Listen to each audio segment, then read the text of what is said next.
Israeli আগ্রাসনের বিরুদ্ধে এবার লাগাতার পাল্টা হামলা চালিয়েছে লেবাননের সশস্ত্র গোষ্ঠী হিজবুল্লাহ। এর বেশিরভাগেরই লক্ষ্যবস্তু ছিল ইসরায়েলি ঘাঁটি। হিজবুল্লাহ জানিয়েছে তারা ইসরায়েলের হাইফা নৌঘাঁটি লক্ষ্য করে মিসাইল ছুড়েছে। স্থানীয় সময় রাত ৮টার দিকে এক বিবৃতিতে এ তথ্য জানায় গোষ্ঠীটি। এরপর স্থানীয় সময় রাত ৯:৩০টায় তারা উত্তর ইসরায়েলের কিরিয়াত শমনা শহর লক্ষ্য করে রকেট হামলা চালিয়েছে।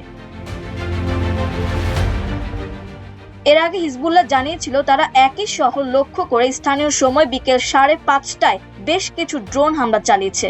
তারও আগে গতকাল গোষ্ঠীটি সাফেদের কাছাকাছি একটি ইসরায়েলি ঘাঁটিতে রকেট হামলা চালায়। এক বিবৃতিতে হিজবুল্লাহ জানায় তাদের যোদ্ধারা ইসরায়েলের উত্তরাঞ্চলের আইন জেইতিম ঘাঁটি লক্ষ্য করে হামলা চালিয়েছে। এদিকে ইসরায়েলের প্রধানমন্ত্রী বেনিয়ামিন নেতানিয়াহু লেবাননকে ২০২৪ সালে যুদ্ধবিরতি চুক্তি কার্যকর করার আহ্বান জানিয়েছেন।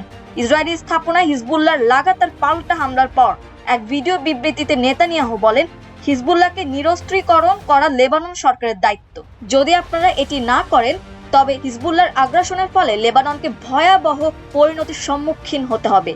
এখন সময় এসেছে আপনাদের নিজেদের ভাগ্য নিজেদের হাতে নেওয়ার। আমাদের সম্প্রদায় ও নাগরিকদের রক্ষায় যা যা প্রয়োজন আমরা তার সবকিছুই করব। বিশ্লেষকরা বলছেন ইরানি পাল্টা হামলার সামাল দিতে টালমাটাল হয়ে পড়েছে ইসরায়েল। ইতোমধ্যে তাদের অস্ত্র ভান্ডারে টান পড়েছে। চলমান যুদ্ধে হিজবুল্লাহকে থামাতে তাদের অতিরিক্ত শক্তি খরচ করতে হচ্ছে। এটি এখন ইসরায়েলের জন্য সামাল দেওয়া কঠিন। তাই অস্ত্রের ব্যবহার ছাড়াই হিজবুল্লাহকে থামাতে মরিয়া হয়ে উঠেছে নেতানিয়াহু সরকার।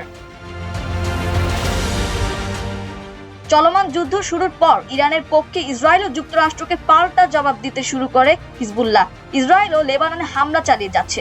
ইতোমধ্যে দেশটিতে ইসরায়েলি হামলায় নিহতের সংখ্যা ৩০০ ছাড়িয়েছে।